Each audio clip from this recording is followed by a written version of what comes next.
All right, good afternoon, everybody. We're just going to give it a minute or two here while we let people trickle in, and then we'll start off.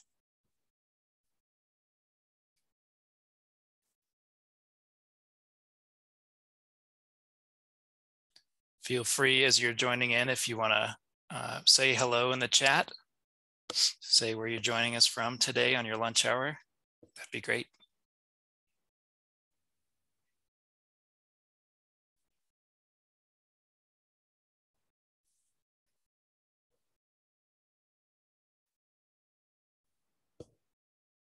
All right, I think we're going to move forward and get kicked off. Thank you, everyone, for joining us on your lunch hour today, and for participating in this session with Chef Andrew. We're going to look at some delicious food. We're going to learn about induction cooking, and we are glad to have you. My name is Mac Prather. I'm the Residential Electrification Program Manager for CASR with the City of Denver. I have a couple colleagues on the line from our Office of Climate Action, and Chef Andrew, of course, the guest of the hour. So we will kick off with just a few housekeeping items today.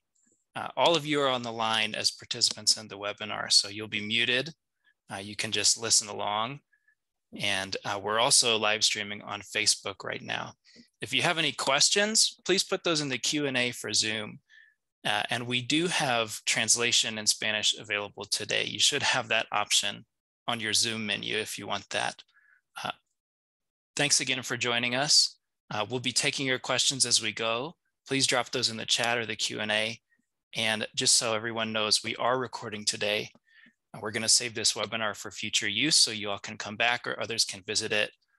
But we're recording starting now.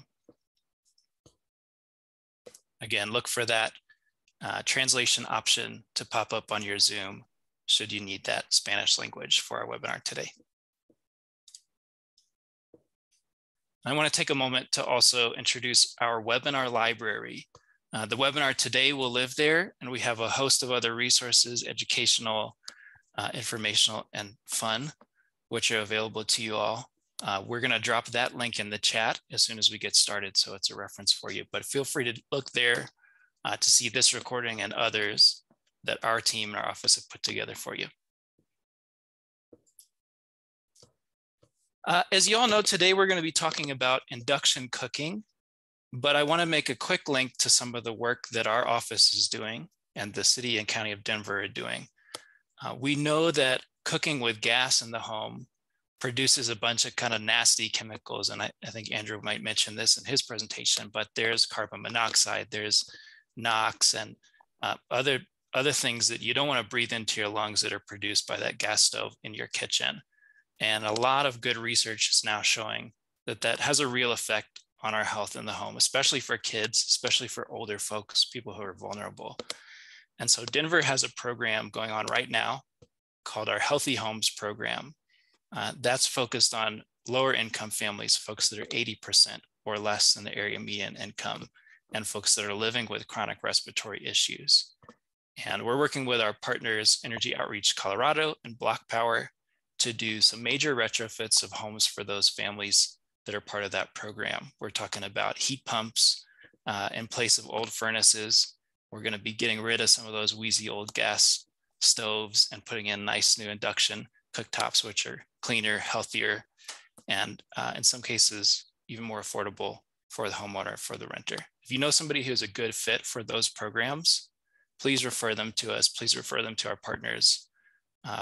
We want to reach out and be in touch. And so without any further ado, I want to introduce today's featured speaker, Chef Andrew Forlines from Chef AF. Chef Andrew is a local chef and home appliance expert from Chef AF and is the mastermind behind that organization. He's a kitchen technology expert, a fine dining chef, an instructor, and a speaker who's passionate about helping home cooks and kitchen designers implement the latest technologies when designing, building, or renovating kitchens.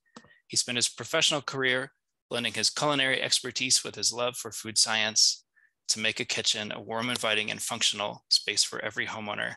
We're really glad to have Andrew here today with us to talk about induction cooking. If you're interested in learning more, you can go to chefaf.org.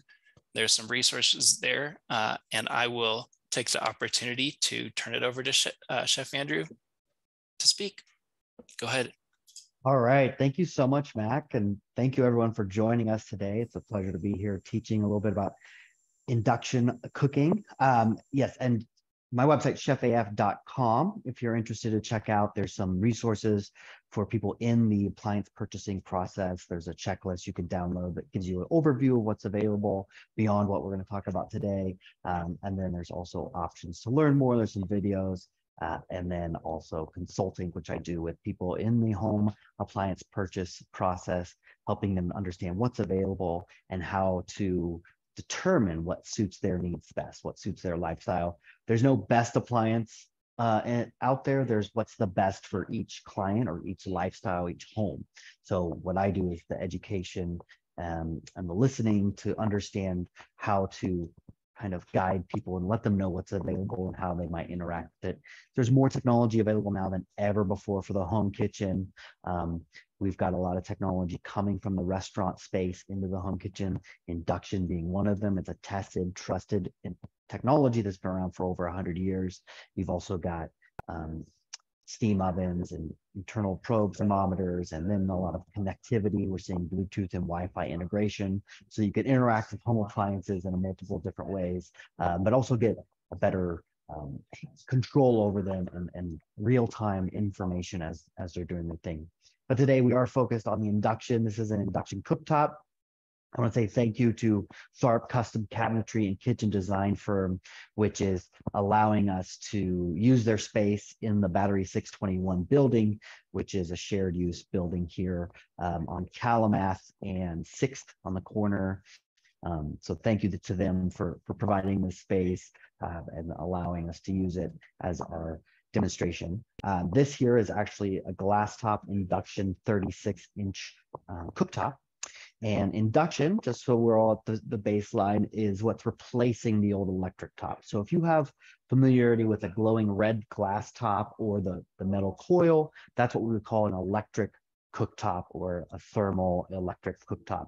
Whereas induction is powered by electricity, but it has a whole different system for transferring that heat for getting your pan hot, which has a lot of benefits to it, as also very different than gas. So this is definitely an improvement over the electric. And in my mind, it also is a superior way to cook in the home kitchen than gas. There's a big misconception in the difference between commercial ranges and gas and residential gas, right? So even if you have a big range, stainless steel range in your home and it's pro style, there's restrictions on how much heat can actually come out of it. So when we watch TV and we see the chefs cooking, most times, I'd say 80–90% of the time, those are actually commercial burners. So those big gas burners that are cast iron, grates, and heavy duty flames. So those, when we're talking about residential versus commercial, they're built completely different specifications, different heat output allowances.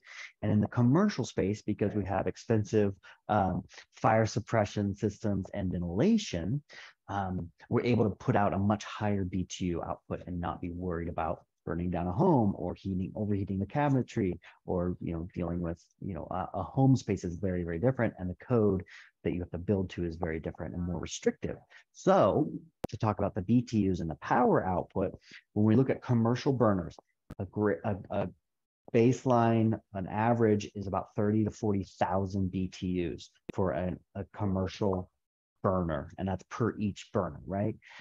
They're not well insulated. They're going to pump out a lot of heat, but you have the most expensive build out part of a kitchen is that fire suppression system that is, in essence, fire extinguishers hanging over your cooking surface, that if since the heat is too hot, it's going to automatically put fire extinguisher on there. And then ventilation systems, which are much, much higher power than anything you could get in the home.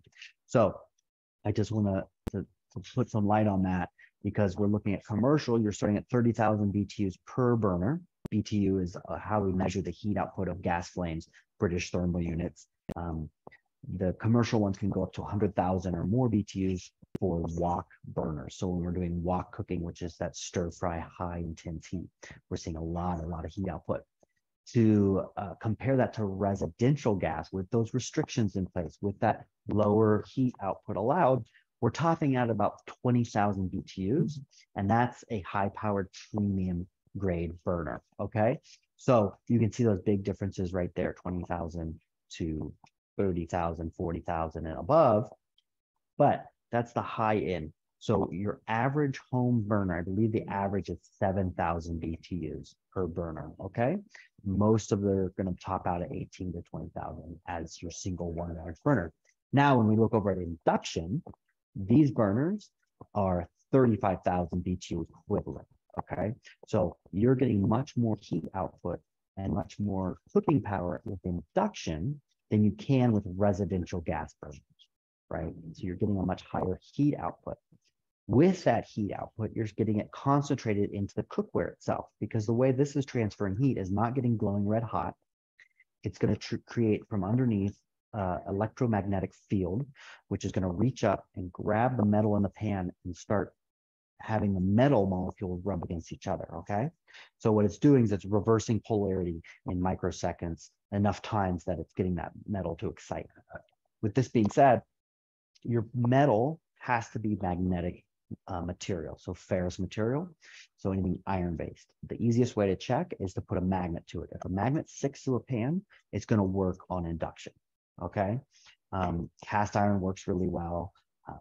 Most your stainless steel clad pans are. A lot of induction ready pans are available now.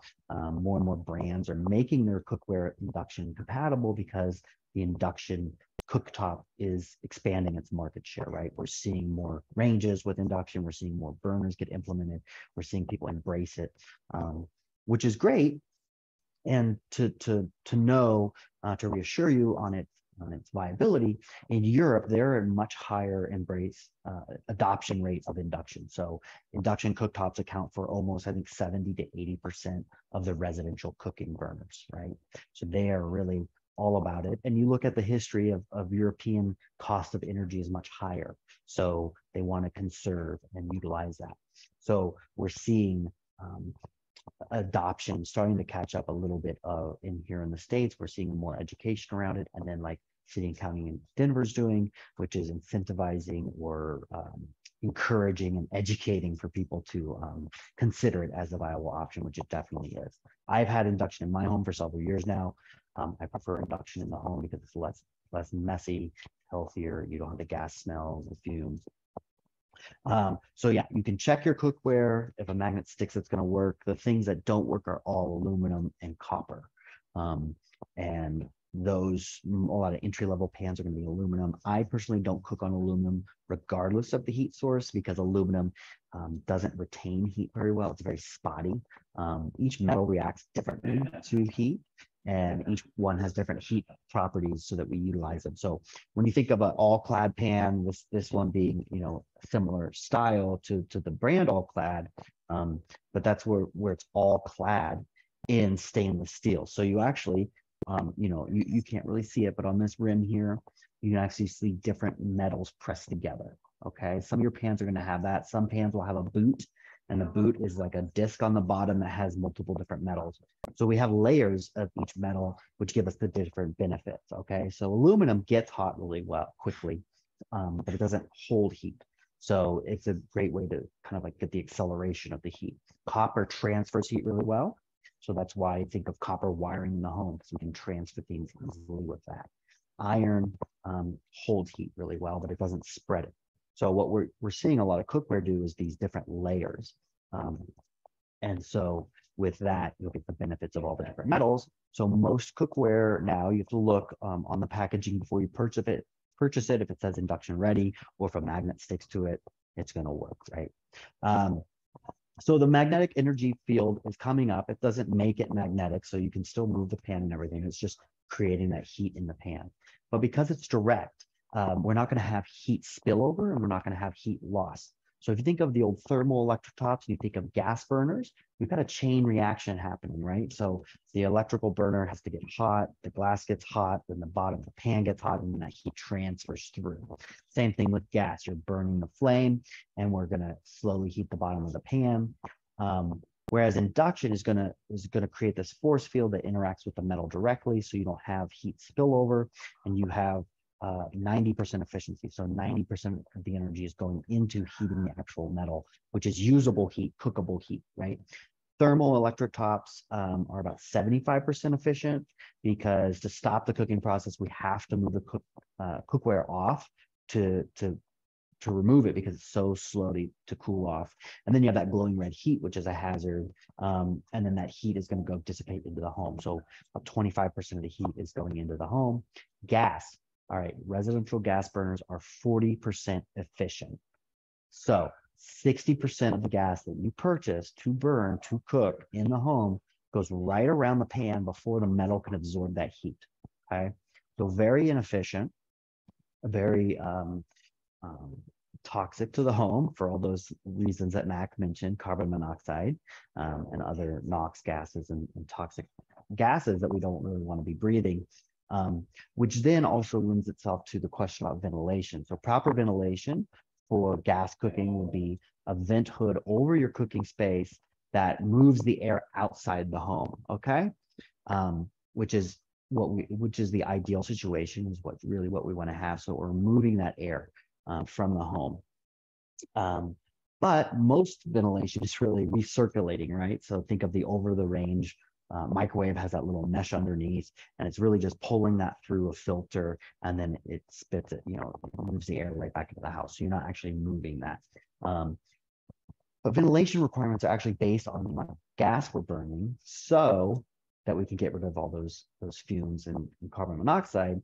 When it comes to induction, because the only thing that we have to consider with this are the smells and particulates that we might be cooking and putting into the air, your ventilation requirements are actually much lower. By building code, you technically don't need ventilation for induction. You're still going to want it to get rid of some of those smells and things. But it's easier to put induction into a smaller space, and it's more forgiving to limited ventilation. So we're thinking, condominiums, smaller living quarters, some of the secondary kitchenettes, in a home that might have a basement suite or something like that. So the ventilation requirements are lower. When we get a certain amount of BTU, so a 6-range burner, 4-range burner that are high BTU gas burners, we're going to need huge ventilation. And once we get ventilation over 400 CFM, which is cubic foot per minute leaving the house, which is like 400 soccer balls of air leaving every single minute of your home, you've got to bring air in somewhere else in the home.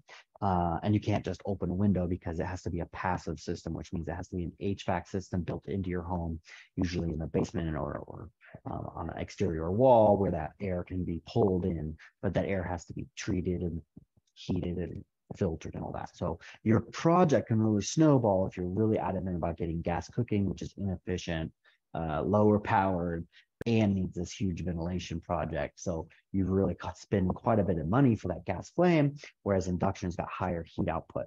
All right. So if any questions are coming up while I talk about this, go ahead and put those in the chat. We're going to get those in just a little bit. I'll show you what I have going on here right now. So I came in a little bit ago and started chocolate chips on this induction burner. And this induction burner is on the very low melt setting. So what's great about induction is it has lower lows and higher highs than gas can achieve. And it's more consistent, because it's a constant power output that we're using. It's consistent heat. It's not fluctuating heat like electric tops. It's not going to change. My low, medium, high. I'm not eyeballing the flame. I'm able to actually set it, and it's like a computer saying, this is how much energy is going out. This is how much it's going to have, which allows me with chocolate to cook it directly in a pot or pan. You'll see those shapes are just now, it maintained its chocolate chip shape until I moved it all together. But it's gently melted without scorching the bottom, which is not possible to achieve on other forms of cooking. What we would have to do is simmering water and then put a bowl of over the water and use that heat, steam heat to gently melt the chocolate. So we're able to do things we couldn't do with other cooking methods. Now, because the induction can get more heat to the pan, we're actually able to kind of chase the browning. So what I mean is, if you're ever cooking and you overcrowd your pan, say I put too many onions in and suddenly they're sopping wet, all the moisture coming out is getting into the pan faster than the heat can evaporate it away, which means that we can't get any browning because there's moisture present. So we're just steaming everything there. If you do that and you turn your gas burner up, you'll never really be able to outpace that moisture coming out of the food faster by evaporating it to get back to that high temperature. But with induction, you can. So sometimes I'll overcrowd my pan. I'm like, oh gosh, I'm sorry, I'm not browning anything because it's not at that higher temperature. So getting that moisture out is much easier. Because we talked about the higher heat output, I usually turn my burner on my induction at half power or 3/4 power to saute, to cook, to brown in. I'll turn it all the way up to the high power if I'm doing like a big pot of boiling water, right? Which we will do our demonstration on the boiling water. I've got two identical quantities of water here. Let's do 3 cups of water. All right, so this is cold tap water that I put in there. And then this is going to be my gas burner. So this is a catering burner. This is my little butane gas burner, which is 15,000 BTUs. So this is going to be on the average high heat output burner for a home range. So it's going to be a nice test. And I'm not going to start it right there. You see I got that flame going.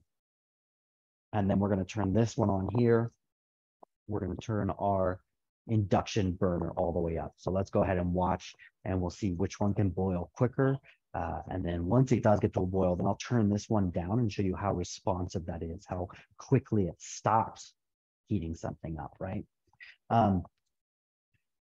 So with all that said, we were talking about the power, the efficiency. There's some safety things to think about too. So with induction, it has some great safety features. First off, it's not getting glowing red hot. So food is not going to stick to that burner like it would with an electric top. So we're not having to scour or scrape, and you're not going to get that ugly buildup of cooked on things. So it can stay clean much easier, much longer. You also have it to where if I turn this burner on and I don't have cookware there, it's not going to do anything because it's 2 parts. It needs the induction generator, it's beeping at me right there, plus the metal of a cookware, right? So I can't turn it on accidentally unless there's cookware there. You can't turn it on accidentally and leave it on. And if, say, an emergency pulled me away and a pan was left on, once that moisture evaporated away, the heat would rise, right? And once it gets above a certain setting, certain temperature, there's a gauge underneath that sensor that says, hey, you're not cooking, you're burned, and it will automatically shut off. So it can't be turned on accidentally. If you leave it on, it has an automatic shut off. And it's not glowing red hot. So yes, it'll be hot to the touch, it'll be warm to the touch, but it's not going to send you to the hospital by scalding you or giving you a burn, right? It's much lower heat, okay? So that means it's safer. We're not doing all that spillover. This gas, I can feel all that. Remember, 60% of that heat is going to go right around before the metal can absorb it. So we're heating up the house in the summer. With induction, we're not doing that. So I can cook indoors without being worried about heating up the whole home, right? Which is great for people living in place. We're talking about people like aging in place. So we want the safety features put in. Hot climates we can cook, and we'll be able to get some really great benefits that way, right? So we're seeing we've got some movement here. We've got it, it's coming up to a boil a bit. This pan's got a little bit more metal to it, so it's actually capturing more heat. But you'll see this here. Induction one is definitely coming to a boil here. I've got a lot of steam coming off of it. Okay. So, definitely this one you'll see is boiling throughout from the bottom. This one really, it's just the sides that are getting some heat going because that's where it's capturing more heat because water is very thermally dense. So you'll see, we'll go ahead and turn the gas off. We've got this rolling boil here on the induction. I'm going to go ahead and turn it down and show you how responsive, how quickly it's going to stop that boil. See right there. Okay. So we stop the boil, which is what we want to do there. And then I can change and say I'm going to do a simmer or have it a low setting, a medium setting. I can do that. And every single time I use it, I've got it on the number 5 right now. It's going to be the same consistent heat output. So as I get used to the induction, which step 1 is it's got more heat and more power. So it's high, it's number 10 is going to be higher than a electric's number 10. It's going to be higher than a gas's all the way full, right? High. So we have to adjust a little bit that it's got more power. So by starting at 33 quarters or 75% of your setting, you're going to get the hang of searing on that. And then you're also going to get very familiar with each setting because it's the same every single time we use it. We're not going to gauge with our eye what the flame is doing, okay? Hey, Chef Andrew, So, we have one question in the chat. Do yes. you want to save that or? Yeah, no, let's hear it. The question is, how well does the cooktop stand up to use with a cast iron pan? So I think this is from Carl, talking about scratches on top of that induction cooktop. Absolutely, great question. So the glass is high tempered glass, so it's similar to windshield glass, so very resilient unless you're going 60 miles down the road and throw a rock at it, right? I will caution people, really the most vulnerable part is your corners on a glass cooktop of any kind. And that you'll see this has a stainless steel band, which helps protect it from something sliding into the corner or the edge, right? So cast iron, specifically if it's a rough bottom, I'm not going to shake that pan right on the glass. I'm not going to bang it down.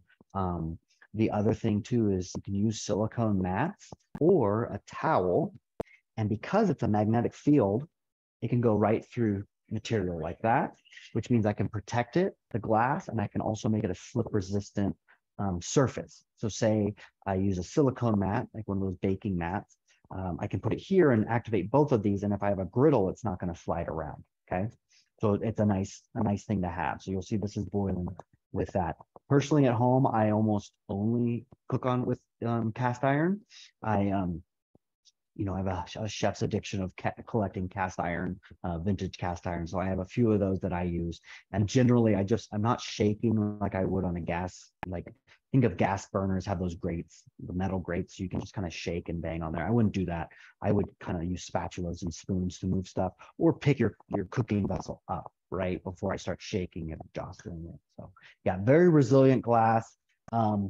It's not going to get stuff cooked onto it like the electric tops as quickly or as easily. I do find that if there's water on the bottom of my pan and when I cook and that evaporates out, it leaves behind the mineral content, and that'll give me like a little bit of a gray green. But I just use just a gentle scouring powder like Bartender's Friend or something like that to get that off if it builds up. So you'll see right here, I'm back to a good boil, and I have this towel right between the burner and the pan. So definitely something you can't do with electric or gas because they would both ignite, but you see that it's jumping right through that to give us that the energy and the power, but also the cleanliness that we're talking about. Okay, well, I think I've covered quite a bit of my talking points. If there's any, I'm happy to take some questions or clarify on anything or anything I didn't touch on that's coming top of mind. Just let me know, and we'll keep the conversation going. There was another question, Chef Andrew, about the oven. If you get an induction cooktop like you're showing, how does that work with an oven set up in your kitchen?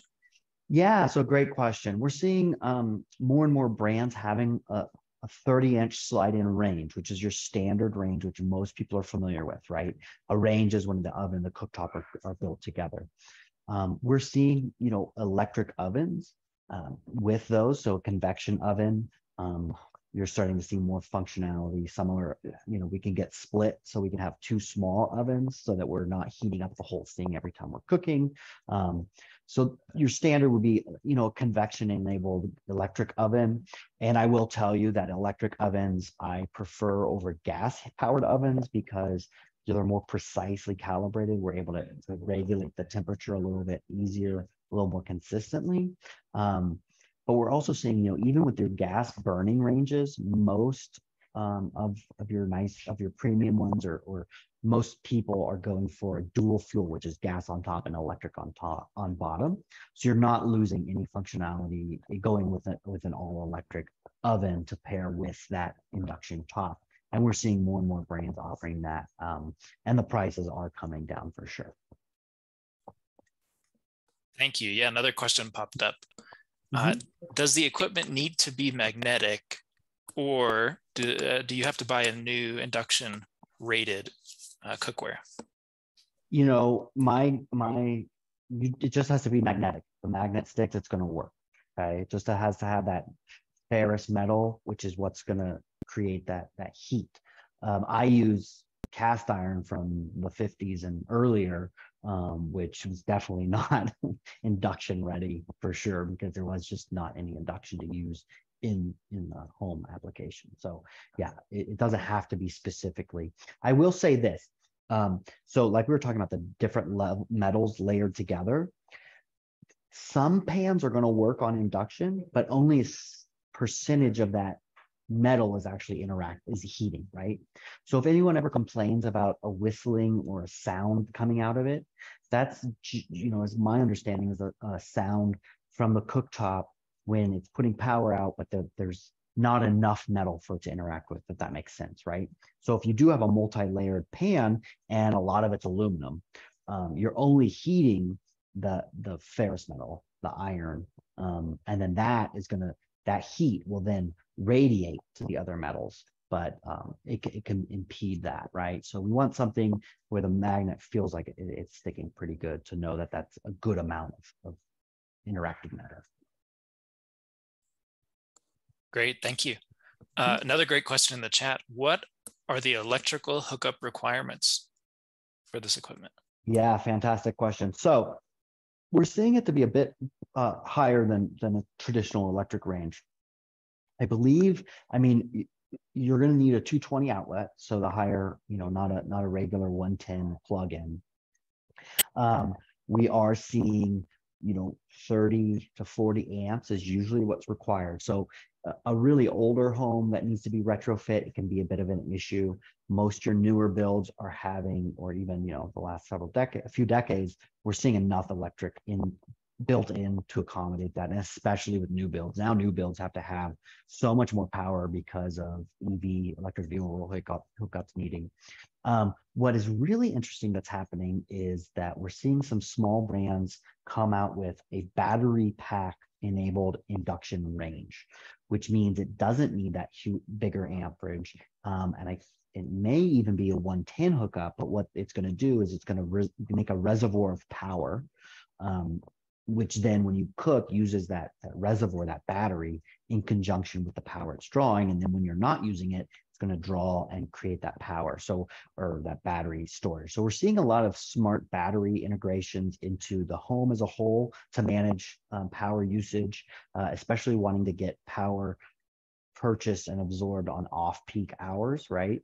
Because electricity fluctuates in its price depending on the time of the day.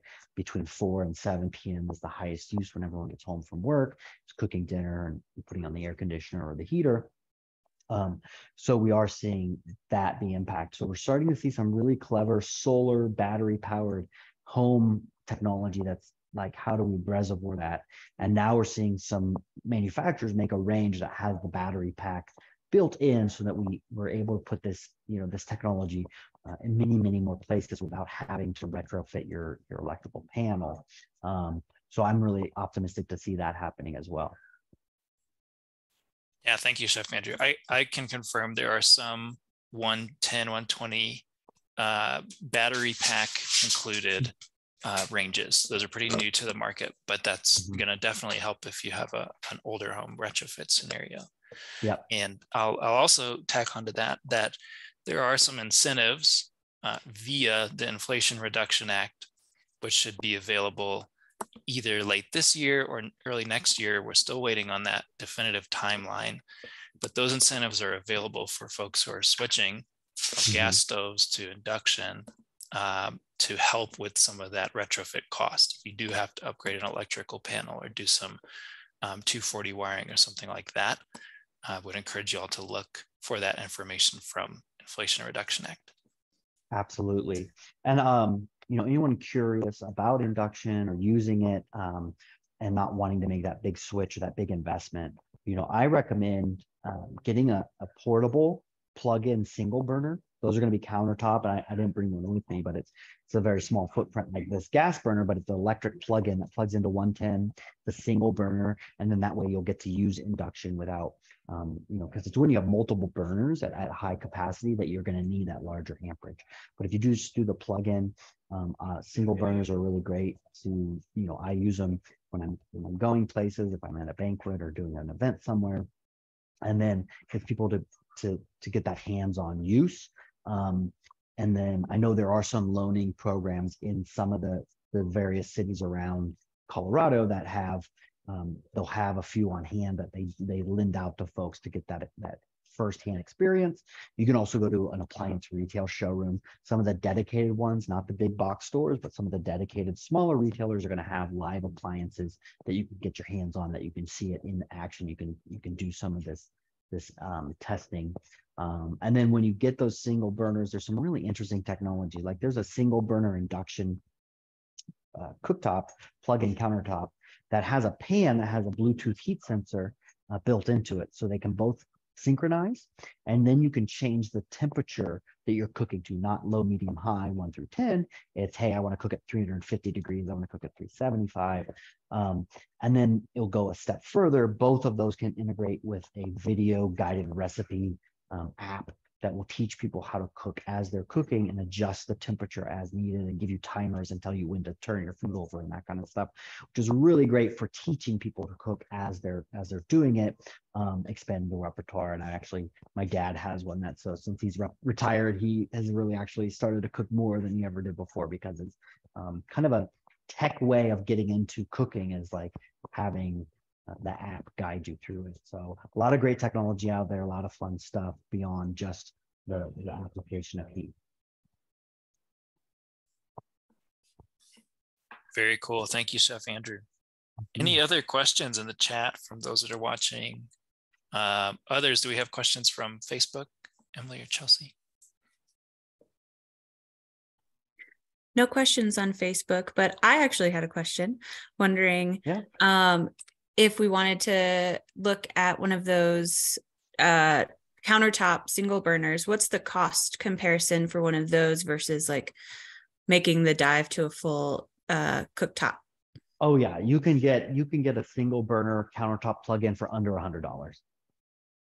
I would say, yeah, 75 to 100 is going to be a good quality one, and it goes much higher than that depending on those features like I talked about, some of the software that integrates into them, allowing you to automate some things. And then there's some that chefs use that have some really precise temperature control in there. But in general, yeah, under $100, you can get a nice countertop one and really start tinkering with induction and using the perks and benefits before having to go full range.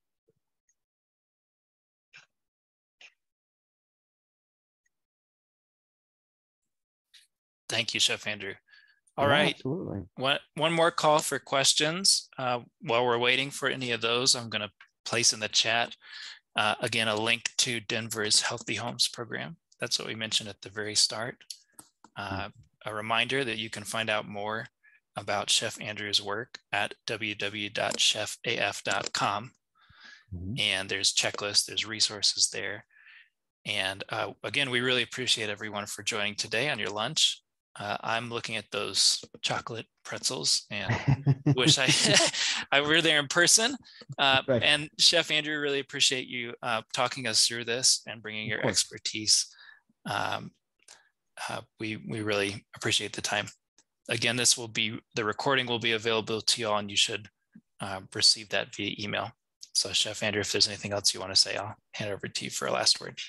Yeah, absolutely. Thanks so much for having me. I'm happy to share my knowledge with people in settings like this. People can also reach out easily on my website and contact me. I do in-home education as well. So a lot of clients who do get a whole new kitchen and have some of this advanced technology, I've been trained by all the manufacturers. So I'll go in and help them cook a dinner party or something like that and teach them all the bells and whistles on whatever brand or whatever technology they end up getting, with a lot of the focus on induction and some of the more complicated, newer technology ovens and things like that. But happy to do it. It's really my passion, is bringing people together with food and technology and where it all collides. Great. Yeah, thank you again. And thanks everyone.